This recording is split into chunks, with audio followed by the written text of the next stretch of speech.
When a marriage ends, most people think of division. The house, the accounts, the schedules, the hurt. But sometimes, in the rarest and darkest corners of human behavior, separation isn't about heartbreak. It's about calculation. Because for some, a clean break is not enough, only death guarantees the outcome they want. Shelley Danishefsky Kovlin was not just a working mother. She was a powerhouse. At 47, she was a senior financial advisor at UBS, trusted by clients with portfolios worth millions. She supported not only her children but her estranged husband as well. The apartment across the hallway, where that very husband lived, was paid for by her. Rod Kovlin had once worked on Wall Street. But by 2009, he was out of a job, gambling obsessively, and spending his time at the gym or competing in backgammon tournaments. He hadn't contributed financially in years. And although Shelley had filed for divorce and secured a protective order against him, she allowed him to remain close. For the children's sake. To make co-parenting easier. It was a choice born of compromise. It would become a fatal mistake. On the morning of December 31, 2009, the final day of the year, their 9-year-old daughter Anna walked into the bathroom and found her mother face down in the tub.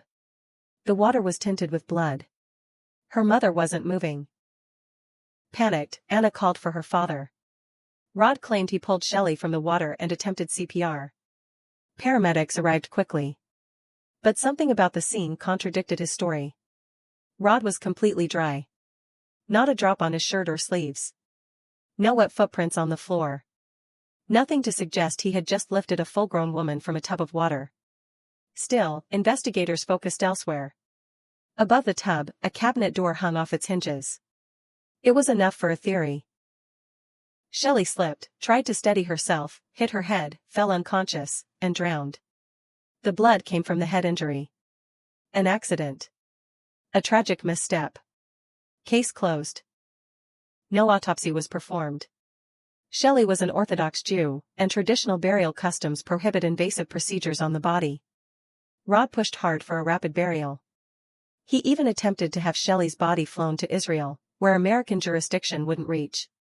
Under pressure, and wanting to honor their daughter's faith, Shelley's family agreed. Shelley was buried the next day, and her cause of death listed as undetermined. No deeper questions. No forensic answers. But Rod had already looked ahead. He had access to Shelley's emails. He knew she had a legal appointment scheduled for January 1. She was planning to sign a new will. And that new document would reduce his inheritance to a symbolic $1. Everything hinged on time. If Shelley lived one more day, Rod would lose everything. But if she died before that signature, he stood to inherit millions. Shelley was found dead just hours before the new year. In the final hours of 2009, Rod Kovlin gained what divorce court had nearly denied him: control, freedom, and money. Shelley's existing will, the one still in effect on the morning of her death, entitled Rod to roughly half of her estate. That meant more than $2.5 million, plus potential influence over the trusts set aside for their children. It was a fortune he didn't earn, and one that Shelley had intended to sever him from completely. She had already set the process in motion. Her legal appointment for January 1 was not just a meeting, it was liberation. The new will would cut Rod out entirely. Not reduce. Eliminate. $1. That's all he would have received had she lived to sign it. But Shelley never made it to that appointment. She died in her home, in a locked bathroom, less than 24 hours before that legal reset. And the man she feared, the man she had legally ordered to stay away, held the key. Literally. Rod still had access to her apartment. He lived only feet away, and he used that proximity to remain part of a life he had already lost. When Shelley allowed him to stay nearby for the sake of the children, she didn't just extend trust. She gave him opportunity. He didn't have to force entry. He didn't need to break down a door. He had a key. And he had a reason. He knew about the new will. He knew the clock was ticking. And he had hours left to stop the future from arriving. So when Shelley's lifeless body was found that morning, it wasn't just tragic. It was timely. In the days that followed, Rod did not behave like a man shattered by grief. During the mourning period, he wasn't weeping. He was asking questions about bank accounts, about liquidity, about how soon he could access funds. His language was financial, not emotional. The loss of Shelley, to him, was a transaction. One that yielded results. But those closest to her, her parents, her family, her colleagues, couldn't shake what didn't make sense. Shelley wasn't frail. She wasn't sick. She was determined. Planning a fresh start. Taking back control of her life.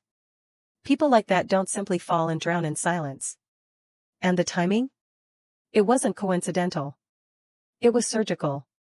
You don't die on the morning you're set to reclaim everything by accident. Not when someone stands to lose it all. 9 months passed. The world moved on. But grief, when tangled with suspicion, never settles. Shelley's parents had agreed to a swift burial under religious pressure, trusting that what happened was simply unexplainable. But over time, that trust unraveled. The details refused to fade. The dry clothes. The missing autopsy. The silence that followed. And most of all, the feeling that their daughter didn't fall, that she was pushed. So they made an agonizing decision. They went to court and requested an exhumation.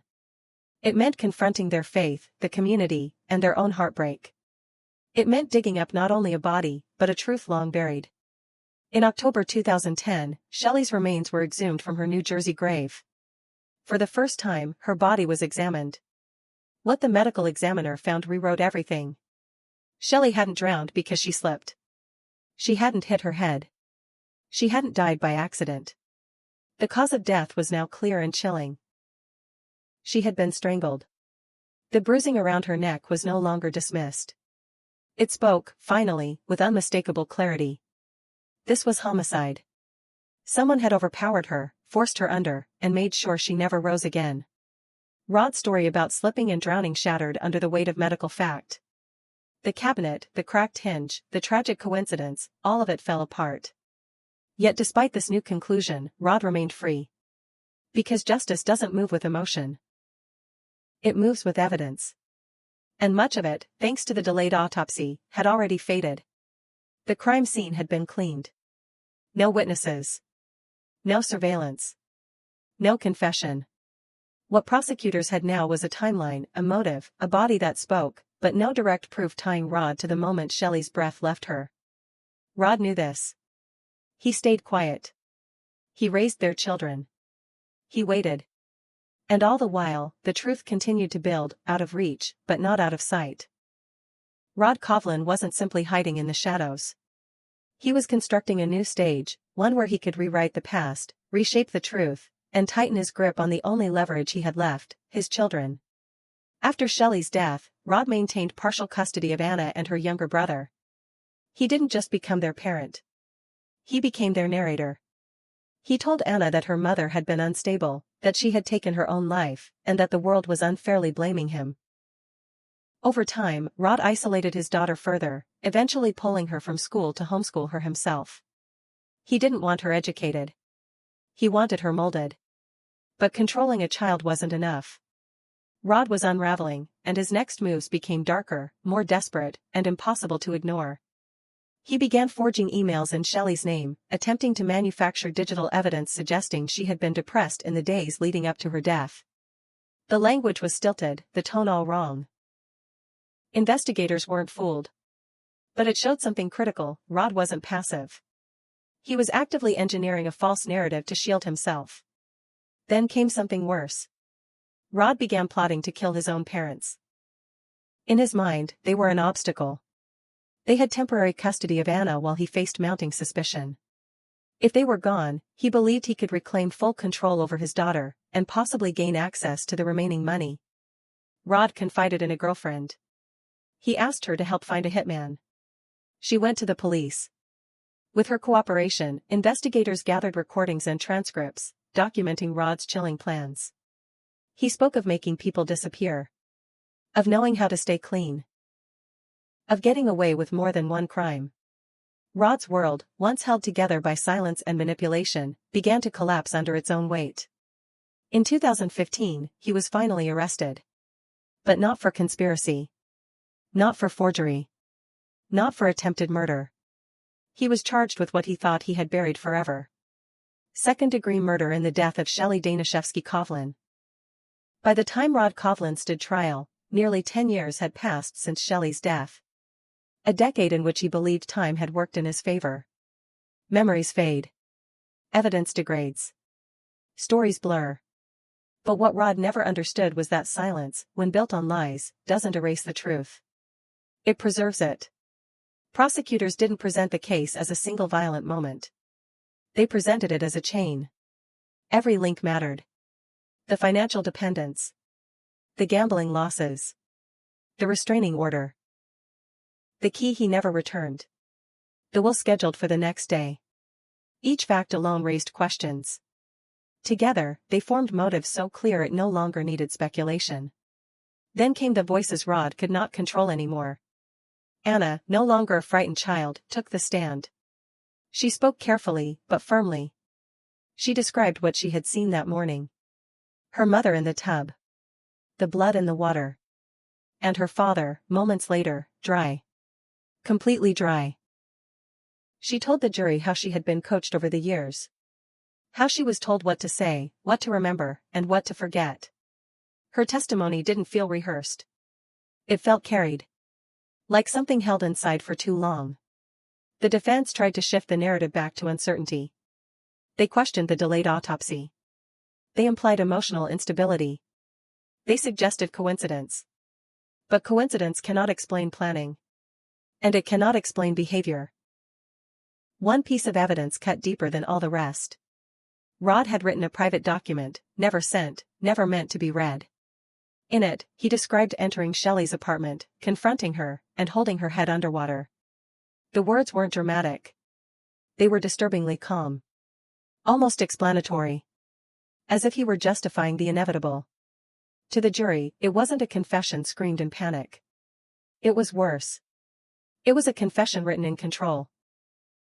In September 2019, Rod Kovlin was found guilty of second-degree murder. He was sentenced to 25 years to life in prison. Not because justice moved quickly. But because it moved carefully. And because the truth, once spoken, refused to retreat. Justice often comes with a cost, and for Anna, the price was years of confusion, isolation, and betrayal by the one person who should have protected her most. Her childhood had been a quiet battlefield, her memories contested territory. The man who raised her, homeschooled her, and told her what to believe was also the man who stole her mother's life. After Rod's arrest, Anna was placed under the guardianship of Shelley's parents. It marked the beginning of a slow return to safety. A return to truth. She began to reclaim the story that had been twisted around her, to speak in her own voice, not the one fed to her. The healing was not instant. How could it be? Anna had lived within a fiction carefully built by someone with the patience to wait for silence to do his work. But silence didn't last. And when she stood in court and told the truth, she didn't just help convict her father. She restored her mother's memory.